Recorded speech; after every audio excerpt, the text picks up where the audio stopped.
Trade was far more than an economic activity in pre-colonial Zambia. It was a powerful force that reshaped societies, redefined political authority, and connected the region to the wider Indian Ocean and Atlantic worlds.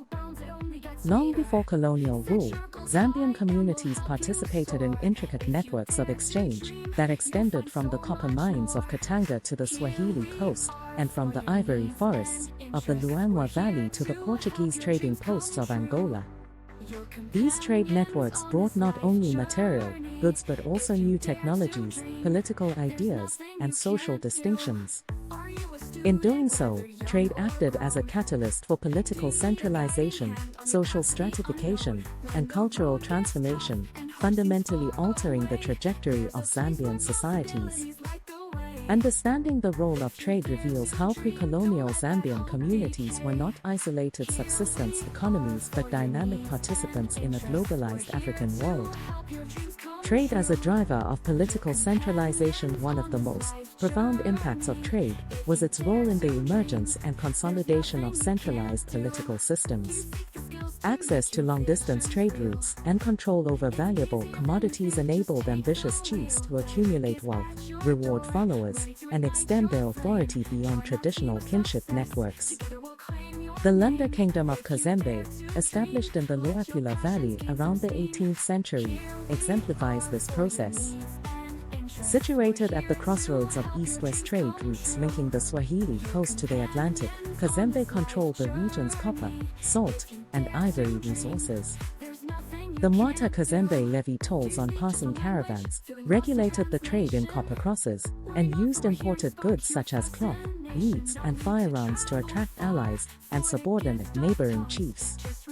This concentration of wealth and patronage allowed the Lunda Kingdom to develop a centralized administration, a standing army, and a sophisticated court culture, structures that would have been unattainable without trade revenues.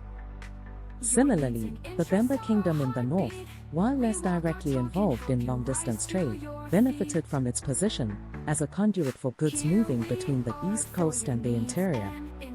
Bemba chiefs used trade goods to consolidate their authority over a decentralized clan system, transforming the Chitimakulu from a ritual figure into a political leader, capable of commanding tribute and military service. In the west, the Lozi Kingdom of the Barotse floodplain engaged in trade with the Ovimbandu and Portuguese from Angola, exchanging cattle, ivory, and fish for cloth, guns, and beads. This trade strengthened the Lutanga's ability to assert control over the floodplain's diverse populations and fund the elaborate Kwomboka ceremony, which itself became a display of royal power and economic resources. In contrast, societies that lacked access to trade or controlled less valuable commodities remained more decentralized. The Tonga of southern Zambia, for example, did not develop a centralized state. Their participation in trade was limited, and they maintained a political structure of autonomous chiefdoms. This contrast illustrates how trade was not merely a source of wealth, but a decisive factor in determining political organization across pre-colonial Zambia. Trade and social stratification. The accumulation of trade wealth also introduced new forms of social hierarchy. In societies where kinship traditionally defined status, trade created alternative paths to prestige and power.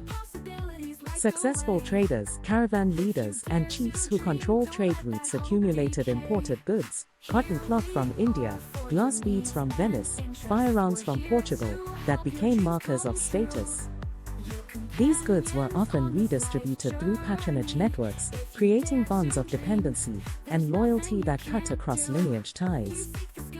In the Bisa trading network of the Luangwa Valley, specialist traders, Vanyampara, formed a distinct social stratum, with their own customs, privileges, and marriage alliances. Their success depended on establishing trust and credit relationships with both coastal merchants and interior suppliers, and they passed their trading knowledge and connections down through families. The acquisition of firearms, in particular, transformed social relations. Chiefs who obtained guns could arm their followers, project military power, and accumulate wealth through raiding and tribute. This created a new class of warrior elites whose status derived from military prowess and access to firearms rather than from traditional kinship seniority. The Angoni, who arrived from the south in the 19th century, had already undergone this transformation. Their age regiment system and use of the short stabbing spear, later supplemented by guns, enabled them to conquer and dominate large areas of eastern Zambia, establishing a militarized aristocracy over local populations. Trade also introduced or intensified the practice of slavery. While slavery existed in various forms within African societies, the demand for slaves from coastal traders dramatically expanded the scale of human trafficking. Slaves became a commodity of exchange, used to obtain guns, cloth, and other goods. In some areas, such as the eastern and northern regions, slave raiding and trading became a major economic activity, leading to population displacement, social disruption, and the emergence of predatory states. The impact was uneven, but in affected areas, the social fabric was torn as kinship bonds were violated and communities fragmented. Technological transformation. The introduction of new goods through trade had far-reaching technological and economic consequences. The most significant was the arrival of firearms, first muzzle-loading muskets, later breech loaders, from the Portuguese and Swahili coast. Firearms revolutionized hunting and warfare. Hunters with guns could kill elephants far more efficiently, increasing the supply of ivory for export but also depleting elephant herds. In warfare, firearms gave chiefs a decisive advantage over neighbors who lacked them, accelerating political consolidation and, in some cases, fueling cycles of raiding and retaliation. The spread of guns also altered the balance of power between chiefs and their subjects, as armed followers became essential to political survival. Imported cloth and beads transformed material culture and economic practices. Indian cotton cloth became a form of currency and a store of value, supplementing traditional media of exchange such as copper crosses and cattle. Beads were incorporated into regalia, initiation rites, and bride wealth, embedding imported goods into the very fabric of cultural identity. The adoption of new crops, such as maize from the Americas and cassava from Brazil, introduced via the Atlantic trade, gradually altered agricultural systems and diets. Maize, in particular, became a staple in many areas because of its productivity and storage qualities, reshaping farming practices and food security. Trade networks and cultural exchange. Trade was not only an economic transaction, but a conduit for cultural exchange.